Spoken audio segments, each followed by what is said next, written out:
Hello everyone, welcome back to my YouTube channel target with Rajneesh. तो आज की इस क्लास में हम लोग पढ़ेंगे आपका जो है पार्ट 2 जो बचा था आपका, वो आज हम कंप्लीट कर लेंगे। यानी आज हमारा 2 टॉपिक कंप्लीट होने वाला है। ये आज अगर क्लास ख़त्म हो गई तो कल से आपका जो है तीसरा टॉपिक शुरू होगा। और जो है आप लोगों को जो बता दें कि ऐसे ही आपकी क्लास चलती रहेगी जब तक आपकी थ्योरी कंप्लीट ना हो जाए, और परीक्षा से पहले इसका रिवीजन भी हम कराएंगे। बहुत ही इम्पॉर्टेंट रिवीजन रहेगा, जो कि परीक्षा उपयोगी चीज़ें होंगी वही उस रिवीजन बैच में चलेगा। लेकिन पहले ये थ्योरी वाला क्लास कंप्लीट हो जाएगा, 38 टॉपिक आपका कंप्लीट हो जाएगा, उसके बाद ही उसको चलाया जाएगा। तो देखते हैं, आज स्टार्ट करेंगे। अगला जो रोग है आपका, तीसरा रोग जो है आपका, वह है कुष्ठ यानी लेप्रोसी। कुष्ठ रोग की यदि हम बात करें तो यह शरीर में असंक्रामकता उत्पन्न करने वाला रोग है, यानी इन्फेक्शन फैलाता है शरीर में। इस रोग का कारण माइकोबैक्टीरियम लेप्रोरी है। यानी ये लेप्रोसी जो रोग होता है किस बैक्टीरिया के कारण होता है? माइकोबैक्टीरियम लेप्रो रोग के कारण होता है। और आगे बात करें कि इसके लक्षण क्या क्या हैं। यदि हम लक्षणों की बात करें तो पहला, त्वचा पर चकत्ते बनना। यानी इस रोग के लक्षण में पहला क्या है? प्रभावी जो अंग होते हैं, यानी लेप्रोसी से जो प्रभावी अंग होते हैं उनमें क्या होता है? संवेदनहीनता उत्पन्न होने लगती है। संवेदनहीनता उत्पन्न होने लगती है। दूसरा क्या है? नसिका स्राव व त्वचा में जीवाणु की उपस्थिति। नसिका स्राव में क्या होता है? और त्वचा में जीवाणु यानी बैक्टीरिया उपस्थित होने लगते हैं। तीसरा लक्षण क्या है? मांसपेशियां, आंखें, अस्थियां व जननांग प्रभावित होते हैं। तीसरा लक्षण जो इसका है, मांसपेशियां, आंखें जो हैं और अस्थियां, इससे क्या होता है? और जननांग, साथ ही साथ जननांग भी लेप्रोसी से प्रभावित होने लगते हैं। अब इसके हम बात करें, रोकथाम की बात करें यदि, तो इसके रोकथाम के लिए जो है, रोकथाम व उपचार के लिए रोग का पता लगाना तथा रोगियों की संख्या का निर्धारण करना। इस रोग के उपचार हेतु बहु औषधियों का उपयोग किया जाता है। यानी ये कह रहे हैं कि इस रोग के उपचार के लिए बहुत सारी औषधियाँ आती है, जिससे इस रोग का, लेप्रोसी रोग का उपचार किया जा सकता है, जिसके अंतर्गत निम्न औषधियाँ दी जाती है। पहला क्या है? रिफाम्पिकिन। पहला क्या है? रिफाम्पिकिन। दूसरा है डैप्सोने। तीसरा है क्लोफोजाइमिन। ये 3 तरीके के और सारी औषधियाँ हैं, लेकिन ये 3 मुख्य है जो दी जाती हैं। उपचार का समय देखिए क्या होता है। उपचार का समय 6 से 12 माह तक हो सकता है। यानी इसका जो कोर्स होता है, इस बीमारी का जो कोर्स होता है वह 6 महीने से 12 महीने तक होता है। रोगियों को पुनर्वास सुविधाओं को उपलब्ध करवाना। यानी रोगियों को क्या किया जाता है? एक फिक्स स्थान पर स्टेब्लिश कर दिया जाता है। लोगों में जागरूकता लाने के लिए स्वास्थ्य शिक्षा प्रदान करना। इस रोग के बारे में लोगों को बताना कि इस रोग के लक्षण यही हैं और आप लोग अपने स्वास्थ्य पे ध्यान दीजिए, तभी इस रोग से आप लोग बच सकते हैं। अगला है नर्सिंग देखभाल। यानी नर्सिंग लोग क्या कर सकती हैं इस रोग के रोकथाम के लिए, उपचार के लिए उनका क्या सहयोग हो सकता है। तो हम बात करते हैं। पहला है, सामुदायिक स्वास्थ्य नर्स द्वारा रोगी व परिवार को रोग से संबंधित समस्त जानकारी दी जाती है और रोग के दौरान रखी जाने वाली सावधानियां बताई जाती हैं। रोगी की उपयोग की वस्तु को अन्य व्यक्तियों से दूर रखना चाहिए ताकि संक्रमण के प्रकार को रोका जा सके। औषधियों में उपचार के बाद रोगी को फ्लो अप उपचार प्रदान करना चाहिए। यानी नर्स का क्या सहयोग हो सकता है कि परिवारों में क्या होता है, रोगी के परिवार में वो बताएं इससे सावधानियां क्या बरती जानी चाहिए, इस चीज़ को बताएं, और रोगी से आप लोग दूर रहिए। रोगी से लोगों को दूर करने के लिए बताएं ताकि इसका जो इन्फेक्शन है, इसका जो संक्रमण है और लोगों तक ना पहुंच पाए। दूसरा है, भारत सरकार द्वारा कुष्ठ रोग के निवारण के लिए कार्यक्रम चलाया जाना।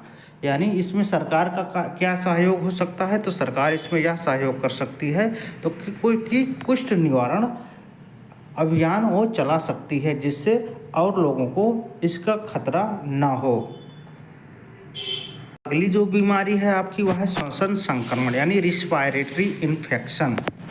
श्वसन संक्रमण में लोगों में फैलने वाली सामान्य प्रकार का संक्रमण है। संक्रमण के आधार पर यह रोग दो प्रकार का होता है, यानी जो आपका श्वसन संक्रमण है यह सामान्य प्रकार का संक्रमण है और यह दो प्रकार का होता है, यह 2 टाइप्स का होता है। पहला है AURI, इसका फुल फॉर्म यदि हम देखें तो फुल फॉर्म होता है इसका एक्यूट अपर रेस्पायरेटरी इन्फेक्शन, और इसी में जो दूसरा है वह है ALRI यानी एक्यूट लोअर रिस्पायरेटरी इन्फेक्शन। अब रिस्पायरेटरी ट्रैक्ट का संक्रमण निम्नलिखित कारणों से हो सकता है, जैसे जीवाणु यानी बैक्टीरिया, वायरस यानी वायरस और परजीवी रोगाणु आदि द्वारा। ये इन 3 प्रकार के चीज़ों द्वारा, 3 प्रकार के कारणों द्वारा आपको रेस्पायरेटरी इन्फेक्शन हो सकता है। अब देखते हैं आगे इसके लक्षण क्या क्या होते हैं। रोग के लक्षण यानी रेस्पायरेटरी इन्फेक्शन के लक्षण क्या क्या हो सकते हैं, करैक्टर क्या क्या हो सकते हैं। पहला क्या है, हाई पल्स रेट, नाड़ी का दर यानी बहुत ज़्यादा आपका नाड़ी दर बढ़ जाना। दूसरा है कफ यानी खांसी आना। तीसरा है जुखाम बार बार होना। चौथा है श्वसन में तकलीफ यानी सांस लेने में तकलीफ होना। पांचवा है बुखार आ जाना। छठवा है सीने में दर्द होना यानी सीने में दर्द सा होने लगे। सातवां बहुत ही ज़्यादा छींक आना। अब इसके उपचार व रोकथाम हम देख लेते हैं।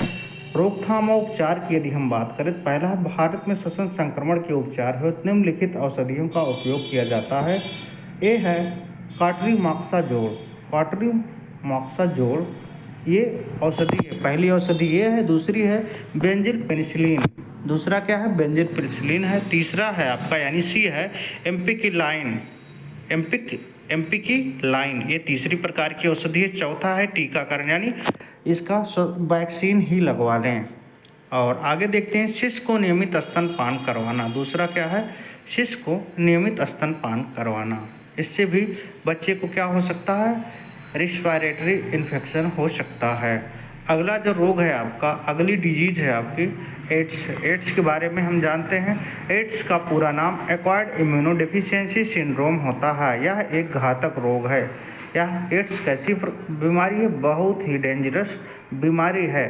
पहला है एड्स का रोग कारक HIV एड्स होता है, यानी एड्स किसके कारण होता है, HIV एड्स के कारण होता है, जिसका पूरा नाम इम्यूनोडेफिशिएंसी वायरस होता है, जिसका HIV का फुल फॉर्म क्या होता है, ह्यूमन इम्यूनोडेफिशिएंसी वायरस। दूसरा है HIV एक रोग है, अर्थात संक्रमण होने के बाद उपचार संभव नहीं होता, यानी HIV रोग जिसके अंदर एंट्री कर गया उसका उपचार यानी उसका कोई ट्रीटमेंट नहीं है। अब देखते हैं रोग के संक्रमण का कारण क्या होता है, यानी यह बीमारी किस कारण होती है। पहला है HIV से संक्रमित व्यक्ति द्वारा, यानी किसी व्यक्ति को HIV एड्स हुआ हो और आप उसके संपर्क में आ जाएं तो उसके द्वारा आपको एड्स हो सकता है। दूसरा यौन संपर्क द्वारा, यानी सेक्सुअल रिलेशन से भी क्या होता है, एड्स होता है। तीसरा है संक्रमित रक्त व वीर्य के संक्रमक द्वारा, यानी संक्रमित जो इन्फेक्शन ब्लड है और स्पर्म जो इन्फेक्टेड स्पर्म है उसके द्वारा भी आपको क्या होता है, एड्स हो सकता है।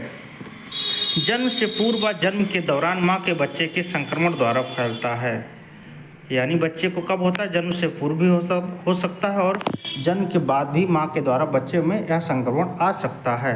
रोग के लक्षण हम देख लें तो पहला है रोगी को निरंतर 1 माह से अधिक अतिसार डायरिया होता है, यानी 1 माह से अधिक तक 1 महीने से ज़्यादा अगर किसी को डायरिया हो जाता है तो समझो वह एड्स का लक्षण है।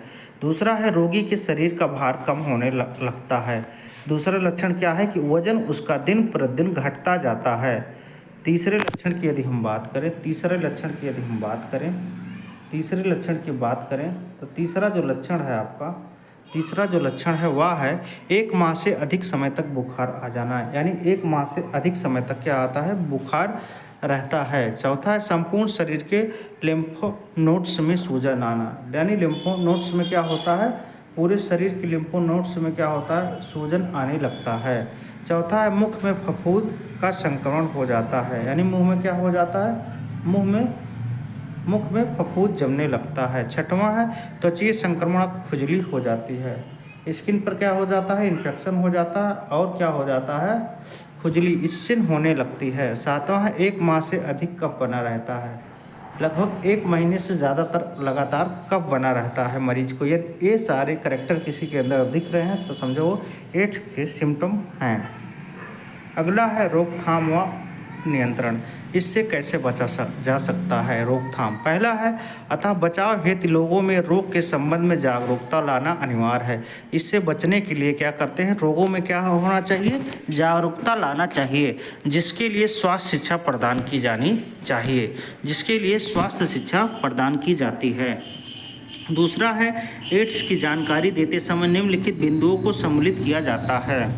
यानी इसकी जानकारी जो भी किसी को दे तो इस जो नीचे दी गई हैं चीज़ें वो ज़रूर ध्यान में रखें। ए है असुरक्षित यौन संपर्क से दूर रहे या कंडोम का उपयोग करें। दूसरा है आपका बी यानी संक्रमित निडल्स का उपयोग नहीं करना चाहिए, यानी जो इन्फेक्टेड निडल है आपका इंजेक्शन होता है उसका उपयोग नहीं करना चाहिए। इससे भी क्या होता है, एड्स के सिम्टम आ जाते हैं। सी है आपका संक्रमित व्यक्ति द्वारा उपयोग में ली गई निडल्स व सिरिंज का उपयोग नहीं करना चाहिए। यानी तीसरा हो गया जो सिरिंज है आपका निडल है वो जो एक बार रीयूज नहीं करना चाहिए, उसको सिंगल यूज ही करना चाहिए। डी है आपका संक्रमित महिला को गर्भधारण से बचना चाहिए। जो इससे इन्फेक्टेड महिला है उसको गर्भधारण से बचना चाहिए, नहीं तो उसके आने वाले बच्चे को भी यह बीमारी हो जाएगी। आगे देखते हैं। आगे है रक्तदान करने वाले व्यक्तियों के रक्त का एचआईवी परीक्षण किया जाना चाहिए। यानी जो लोग ब्लड डोनेट करने जाते हैं, ब्लड डोनेट करने से पहले उनका टेस्ट होना चाहिए और उसमें एक टेस्ट एचआईवी का भी होना चाहिए। यदि एचआईवी पॉजिटिव होए तो उन व्यक्तियों का ब्लड डोनेट नहीं करना चाहिए या ब्लड डोनेट नहीं करवाना चाहिए, ब्लड सेंटर वालों की जिम्मेदारी होनी चाहिए।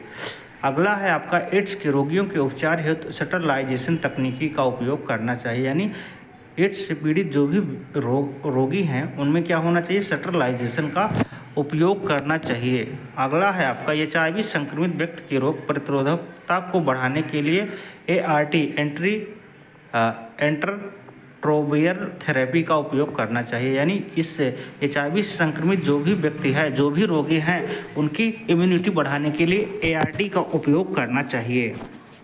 आठवां है आपका रोगी को एचआईवी के संक्रमण एवं रोकथाम की सलाह देनी चाहिए। इस बीमारी से ग्रसित रोगी को एचआईवी के संक्रमण एवं इससे बचने यानी रोकथाम, इसको रोकने की क्या करनी चाहिए, सलाह देनी चाहिए। जिसमें क्या क्या है, पहला है अतिसार के उपचार हेतु ओआरएस का उपयोग करना चाहिए। यानी डायरिया से बचने के लिए डायरिया के प्रभाव से बचने के लिए ओआरएस का उपयोग करना चाहिए। अगला है वमन के उपचार हेतु एंटीएमेटिक्स का उपयोग करना चाहिए। वमन के उपचार के लिए एंटीएमेटिक्स का उपयोग करना चाहिए। अगला है प्रत्येक 2 घंटे में रोगी की श्वसन दर की गणना करनी चाहिए। यानी हर 2 घंटे में श्वसन दर की क्या करनी चाहिए, काउंटिंग करनी चाहिए। अगला है आपका रोगी को अवसाद की स्थिति से बाहर निकालने के लिए मानसिक सहारा प्रदान करना चाहिए। इस प्रकार के रोगियों को अवसाद की स्थिति से बाहर निकालने के लिए मानसिक सहारा यानी मोटिवेट करना चाहिए, जिससे वह मेंटली थोड़ा फ्री हो जाएं। अगली जो बीमारी है आपकी वह है टाइफाइड फीवर है। तो टाइफाइड फीवर की बात करें तो यह एक संक्रामक रोग है। साल्मोनेला टाइफी एक जीवाणु संक्रमण है। यानी टाइफाइड फीवर किसके कारण होता है, साल्मोनेला टाइफी के कारण होता है, जो अक्सर आंतों को प्रभावित करता है। और टाइफाइड क्या करता है, आंत पकड़ लेता है, आंतों को बहुत ही ज़्यादा प्रभावित करता है। रोग के लक्षण, इस रोग के लक्षण देख लीजिए क्या क्या होते हैं। रोग के लक्षण की यदि हम बात करें तो पहला है लंबे समय तक फीवर का होना। यानी टाइफाइड होने पर बहुत ही लंबे समय तक क्या होता है, बुखार रहता है। तीव्र श्वसन दर डायरिया, तीव्र श्वसन दर, बहुत ही तेज़ी से सांस फूलना यानी श्वसन दर का बढ़ जाना। अब देख लेते हैं इस रोग के उपाय व उपचार क्या हैं, रोकथाम व उपचार क्या हैं। तो रोग का पता लगाना व उपचार के दौरान निम्नलिखित औषधियों का उपयोग किया जाता है। पहला है पहली दवा है एजिथ्रोमाइसिन। पहली दवा क्या है, एजिथ्रोमाइसिन है। दूसरी जो दवा है वह है फ्लोरोक्विनोलान। दूसरी दवा क्या है, फ्लोरोक्विनोलान। और तीसरी है आपका सिफेक्सिम। तीसरी है सिफेक्सम। और चौथी दवा की बात करें तो चौथी जो औषधि है वह है क्लोरोफेनेकॉल। चौथी दवा क्या है? क्लोरोफेनेकॉल। रोग से बचाव हेतु यानी टाइफाइड रोग से बचाव हेतु टाइफाइड वैक्सीन का उपयोग करना, शुद्ध जल की आपूर्ति व स्वच्छ वातावरण उपलब्ध करवाना चाहिए, खाद्य सुरक्षा स्वच्छता के संबंध में स्वास्थ्य शिक्षा प्रदान करनी चाहिए। यानी टाइफाइड की क्या करनी चाहिए? वैक्सीन ले लेनी चाहिए ताकि लोगों को क्या हो? टाइफाइड फीवर ना हो। आगे है पोषण से संबंधित समस्याएं, यानी न्यूट्रिएंट से जो रिलेटिव प्रॉब्लम्स हैं उनकी बात कर रहे हैं। व्यक्ति को स्वस्थ रहने के लिए संतुलित आहार का सेवन करना अनिवार्य है। संतुलित आहार अथवा उचित पोषण के अभाव में कई तरह की स्वास्थ्य समस्याएं उत्पन्न हो जाती हैं, जो कि निम्नलिखित हैं। पहला है प्रोटीन ऊर्जा कुपोषण, यानी प्रोटीन एनर्जी माल न्यूट्रिएंट। तो प्रोटीन अथवा ऊर्जा की कमी से प्रोटीन एनर्जी माल न्यूट्रिएंट हो जाता है, जिससे 1 से 3 वर्ष की आयु में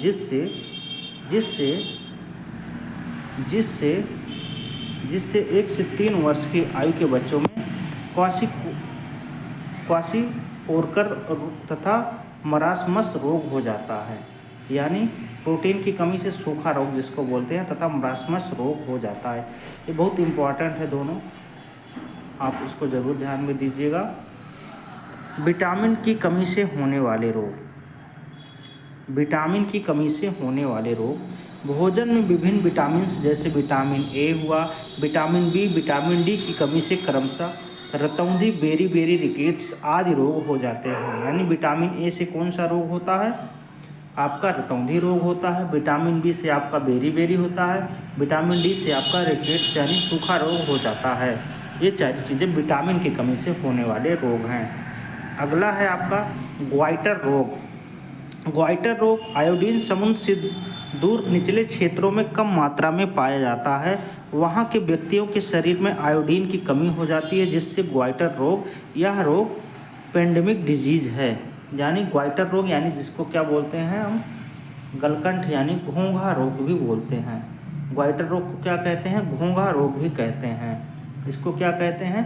घोंघा रोग भी कहते हैं। चौथा है रक्त अल्पता यानी एनीमिया। एनीमिया की यदि हम बात करें तो रक्त अल्पता हीमोग्लोबिन, विटामिन बी तथा फोलिक अम्ल की कमी से शरीर में रक्त की कमी हो जाती है, जिसे एनीमिया कहते हैं।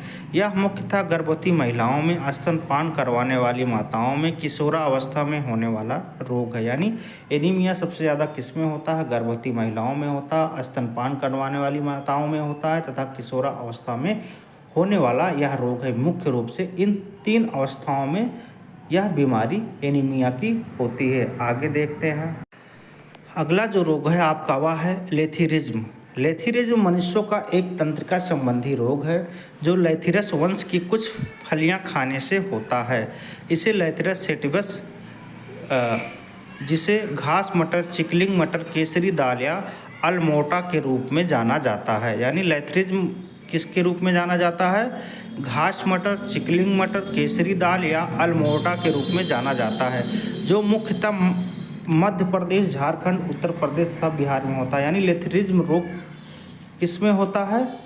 कहाँ के लोगों में होता है? मध्य प्रदेश के लोगों में होता है, मध्य प्रदेश के, झारखंड के लोगों में होता है, उत्तर प्रदेश के तथा बिहार के लोगों में यह रोग होता है।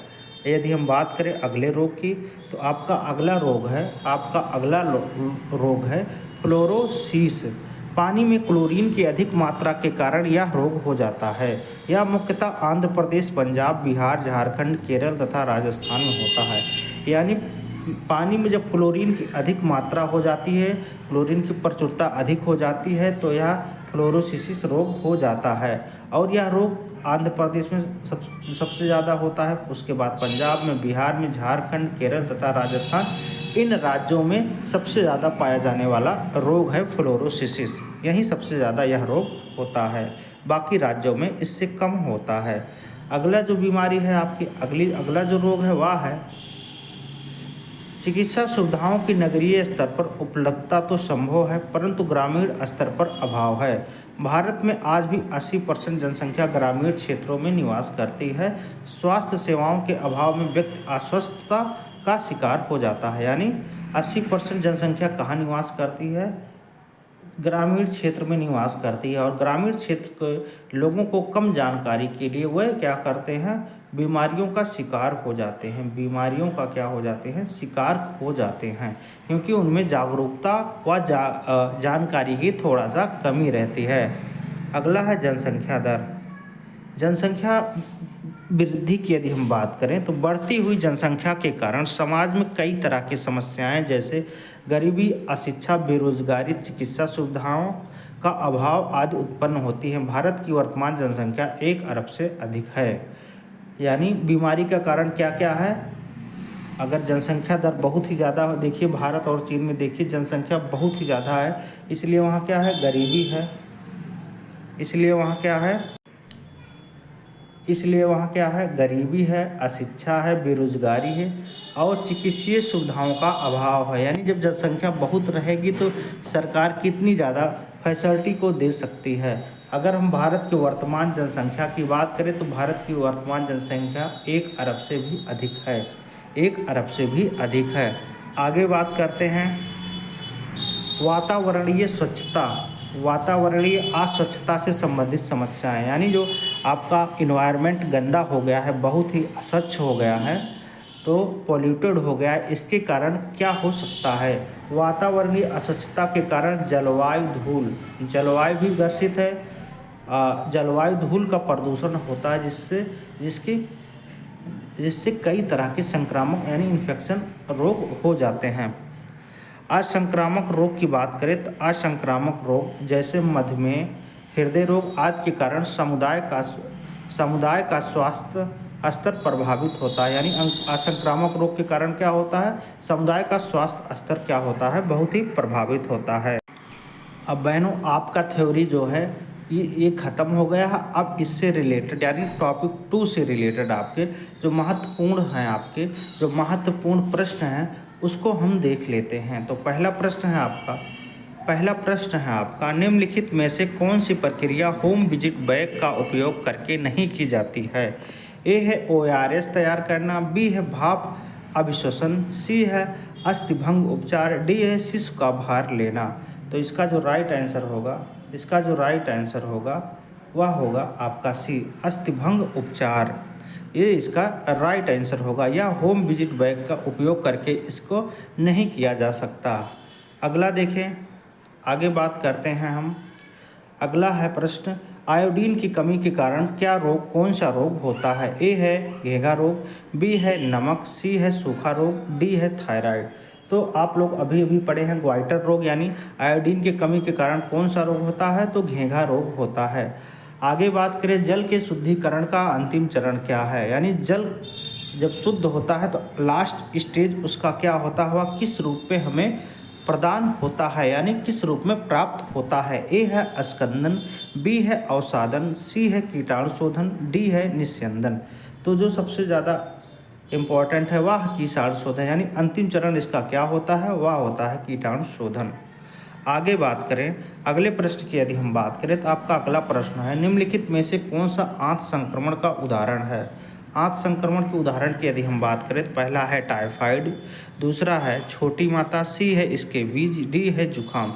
तो भी आंत संक्रमण हम किस पे पढ़े थे? टाइफाइड फीवर में अभी हम पढ़े थे कि टाइफाइड फीवर में क्या होता है? आंतों को यह प्रभावित करता है। सबसे ज़्यादा टाइफाइड फीवर किसको प्रभावित करता है? आंतों को प्रभावित करता है। अगले प्रश्न का यदि हम देखें तो आपका अगला प्रश्न है निम्नलिखित में से कौन सा खसरे का लक्षण नहीं है?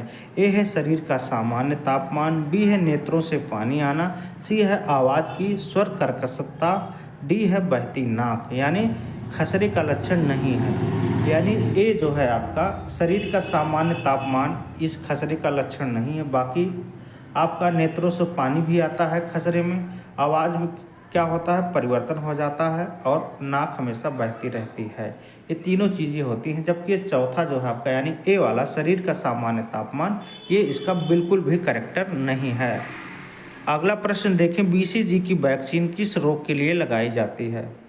बीसीजी का टीका किस रोग के लिए लगाया जाता है? ए है खसरा, बी है टीबी, सी है टिटनेस, डी है चेचक। तो आप लोग जानते ही होंगे बीसीजी का जो टीका लगता है वह टीबी के लिए लगता है, ना तो खसरे के लिए लगता है, ना ही टिटनेस के लिए लगता और ना ही चेचक के लिए लगता है। अगले प्रश्न की यदि हम बात करें तो आपका जो अगला प्रश्न है वह है, अगले प्रश्न की यदि हम बात करें तो आपका जो अगला प्रश्न है वह है तपेदिक टीबी के प्रबंधन की आधारशिला निम्न में से क्या है? ए है एक ही एंटीबायोटिक का दीर्घकालिक प्रशासन। निम्न में से क्या है पूछा है, क्या है नहीं पूछा है, नहीं लगा है प्रश्न में, यानी तपेदिक के प्रबंधन की आधारशिला निम्न में से क्या है? ए है एक ही एंटीबायोटिक का दीर्घकालिक प्रशासन, बी है विस्तारित अवधि के लिए मल्टी ड्रग एंटीबायोटिक थेरेपी, सी है प्रभावी फेफड़े की ऊतकों का सर्जिकल उच्छेदन, डी है नकारात्मक दबाव वाले कमरों में तत्काल अलगाव। तो इसका जो सही आंसर है वह है बी, विस्तारित अवधि के लिए मल्टी ड्रग एंटीबायोटिक थेरेपी। ये तपेदिक के प्रबंधन की आधारशिला है। ए आपका नहीं होगा, ए है आपका एक ही एंटीबायोटिक का दीर्घकालिक प्रशासन, ये नहीं होगा। प्रभावी फेफड़ों की ऊतकों का सर्जिकल उच्छेदन, ए भी नहीं होगा। नकारात्मक दबाव वाले कमरों में तत्काल अलगाव, ए भी आपका आंसर नहीं होगा, यानी ऑप्शन बी आपका राइट आंसर बनेगा। अगले प्रश्न की यदि हम बात करें तो अगला प्रश्न है आपका, भारत में राष्ट्रीय ग्रामीण स्वास्थ्य मिशन किस सैद्धांतिक दृष्टिकोण पर आधारित है? ए है स्वास्थ्य विश्वास मॉडल, बी है बायोमेडिकल मॉडल, सी है पारिस्थितिकीय मॉडल, डी है स्वास्थ्य मॉडल के सामाजिक निर्धारक। तो इसका जो राइट आंसर बनेगा वह बनेगा आपका डी, स्वास्थ्य मॉडल के सामाजिक निर्धारक। यही पर क्या है, भारत में राष्ट्रीय ग्रामीण स्वास्थ्य मिशन इसी पर आधारित है, ना तो ए पर आधारित है, स्वास्थ्य विश्वास मॉडल पर भी नहीं आधारित है, बायोमेडिकल मॉडल पर भी नहीं आधारित, और सी आपका पारिस्थितिकीय मॉडल पर भी नहीं आधारित है। अगला प्रश्न है आपका स्तन कैंसर का शीघ्र पता लगाने के लिए सबसे प्रभावी तरीका क्या है? ए है ट्यूमर मार्करों के लिए रक्त परीक्षण, बी है अकेले अल्ट्रासाउंड स्क्रीनिंग, सी है केवल सेल्फ ब्रेस्ट परीक्षण, डी है नियमित मेमोग्राफी। तो अभी हम आप लोगों को पढ़ाए हैं कि स्तन कैंसर का पता लगाने के लिए क्या किया जाता है, नियमित मेमोग्राफी की जानी चाहिए। आपका ये वाला नहीं होगा, ट्यूमर मार्करों के लिए रक्त परीक्षण ये नहीं होगा, ना ही आपका बी होगा अकेले अल्ट्रासाउंड स्क्रीनिंग, ये भी नहीं होगा, ना ही ऑप्शन सी आपका केवल सेल्फ ब्रेस्ट परीक्षण, ये भी आपका आंसर नहीं होगा। आपका आंसर होगा ऑप्शन नंबर डी। अगला प्रश्न है आपका बाल स्वास्थ्य देखभाल में न्याय का नैतिक विचार मुख्य रूप से किसमें संबंधित होता है? बाल प्रश्न को फिर से एक बार देख लीजिए। बाल स्वास्थ्य देखभाल में न्याय का नैतिक विचार मुख्य रूप से किससे संबंधित है? ए है स्वास्थ्य देखभाल संसाधनों के उचित वितरण से, बी है चिकित्सा कदाचार के मामलों में कानूनी निर्णय से, सी है अनुपालन न करने वाले रोगियों के लिए सजा से, और डी है आपका स्वास्थ्य देखभाल कानूनों को लागू करने से। यानी जो है बाल स्वास्थ्य देखभाल में जो है आपका जो राइट आंसर बनेगा स्वास्थ्य देखभाल संसाधनों के उचित वितरण से, यही वाला ऑप्शन आपका राइट आंसर होगा। बी वाला आपका बिल्कुल नहीं होगा, चिकित्सा कदाचार के मामलों में कानूनी निर्णय ये नहीं होगा। तीसरा है आपका सी, अनुपालन न करने वाले रोगियों के लिए सजा, ये भी नहीं होगा। और चौथा है स्वास्थ्य देखभाल कानूनों को लागू करने से, ये भी आपका राइट आंसर नहीं बनेगा। आगे यदि हम बात करें आगे प्रश्नों की, तो है परिवार नियोजन के लिए राष्ट्रीय कार्यक्रम के लक्षण है। फर्स्ट है प्रजनन स्वास्थ्य, सेकंड है बाल मृत्यु दर और रुग्णता, और थर्ड है जनसंख्या स्थिरीकरण। तो ए है ऑप्शन ए है केवल फर्स्ट और सेकंड, ऑप्शन बी है केवल फर्स्ट और थर्ड, ऑप्शन सी है फर्स्ट सेकंड और थर्ड, ऑप्शन डी है केवल सेकंड और थर्ड। तो इसका जो राइट आंसर बनेगा आपका थर्ड बनेगा, यानी पहला भी सही होगा, परिवार नियोजन के लिए प्रजनन स्वास्थ्य भी होगा, सेकंड वाला बाल मृत्यु दर और रुग्णता भी होगा, तीसरा वाला है आपका जनसंख्या स्थिरीकरण, यानी तीनों चीज़ें होनी चाहिए इस कार्यक्रम के अंतर्गत।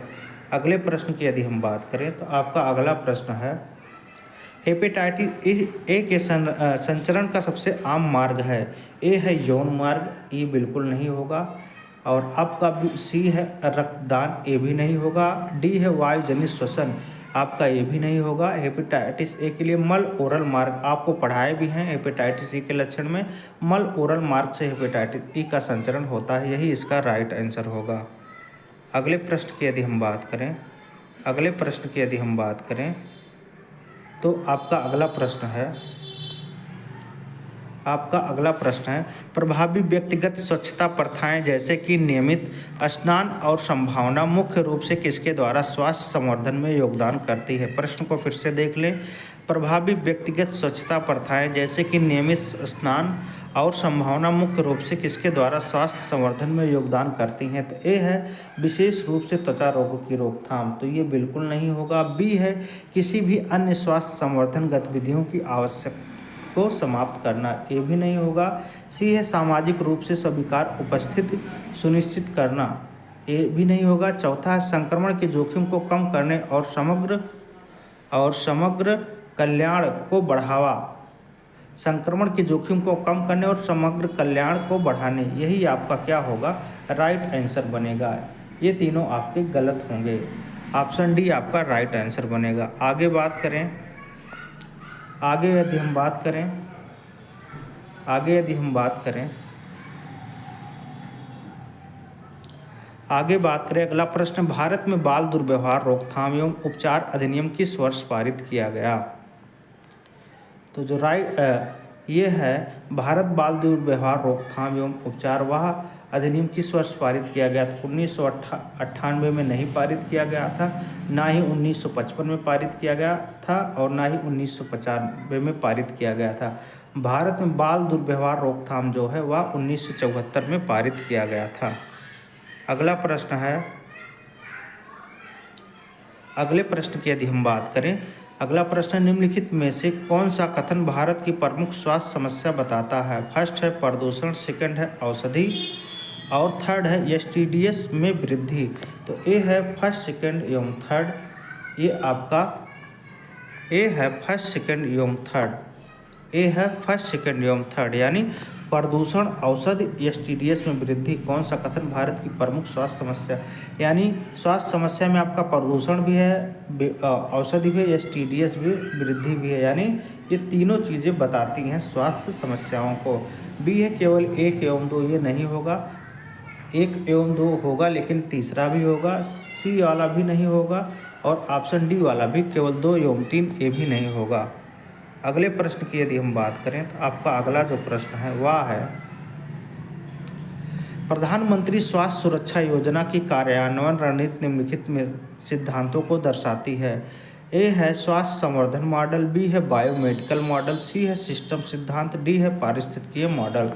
तो जो है आपका राइट आंसर बनेगा वह बनेगा स्वास्थ्य संवर्धन मॉडल। ये बिल्कुल प्रधानमंत्री स्वास्थ्य सुरक्षा योजना को नहीं कार्यान्वित करती और ना ही आपका बायोमेडिकल मॉडल प्रभावित करता है। ये करता है कौन सा, आपका सिस्टम सिद्धांत जो है प्रधानमंत्री स्वास्थ्य सुरक्षा योजना को कार्यान्वित करती है और ना ही आपका डी राइट आंसर होगा।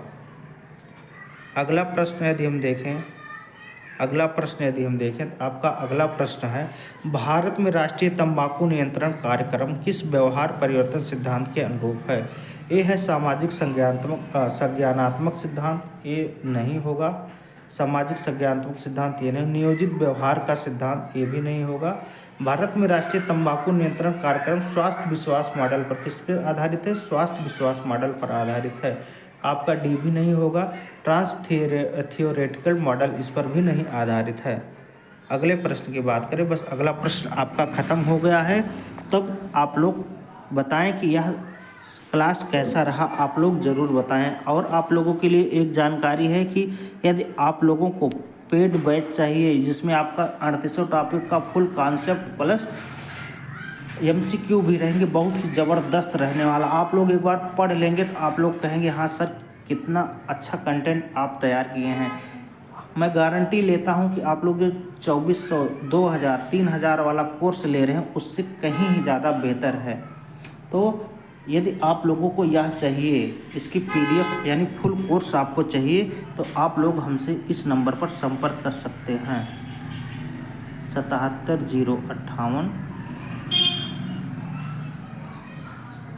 64 282 पर आप हमसे संपर्क कर सकते हैं। 77 058 64 282 पर आप हमसे संपर्क कर सकते हैं। और हम पेड बैच की यदि हम बात करें, पेड बैच की कीमत की यदि हम बात करें तो मात्र 299 रुपया उसकी कीमत है। लेकिन मैं गारंटी लेता हूँ बहुत ही बेहतरीन तरीके से आप लोगों के लिए तैयार किया गया, जिसमें पहले टॉपिक का थ्योरी रहेगा, उसके बाद उससे रिलेटेड जितने भी इम्पोर्टेंट MCQ हैं उसको दिया जाएगा। यही क्रम आपका सेकेंड टॉपिक में होगा। पहले मस्त थ्योरी आप लोगों को दी जाएगी, उसके बाद उसी में जो है आपका टॉप लेवल का जो MCQ है उसको ऐड किया गया है। यदि आप लोग एक बार भी आप डेमो लीजिए और आप लोग एक बार मैं गारंटी लेता हूँ पढ़ के देखिए, बहुत ही मज़ा आने वाला है और आप लोगों का सिलेक्शन 100% मैं गारंटी लेता हूँ। आप हमारी ये 2 क्लास लीजिए प्लस पेड कोर्स जो हम 299 का आपको PDF दे रहे हैं, आप उसको पढ़ के देखिए। नहीं सिलेक्शन हुआ तो बताइएगा। बस आप लोग जितनी मेहनत हम कर रहे हैं और जैसा कहें आप वैसी रणनीति पर यदि आप चलेंगी तो 100% कन्फर्म है आपका सिलेक्शन इस बार होगा। तो आप लोग ज़रूर एक बार हमसे संपर्क करिए। 77 058 64 282 ये मेरा व्हाट्सअप नंबर है, ये मेरा व्हाट्सअप नंबर है, इस पर आप हमसे संपर्क कर सकते हैं। तो आप लोग कमेंट करके ज़रूर बताइए वीडियो कैसा लगा, और जिन भी बहनों को यह कोर्स चाहिए तो वो हमसे व्हाट्सएप पर या किसी अन्य सहायता के लिए, किसी अन्य बातचीत के लिए इस नंबर पर हमसे संपर्क कर सकते हैं। व्हाट्सएप नंबर जो है हम अपना कमेंट में भी पिन कर देंगे। फिर मिलेंगे कल की क्लास में, तब तक के लिए धन्यवाद।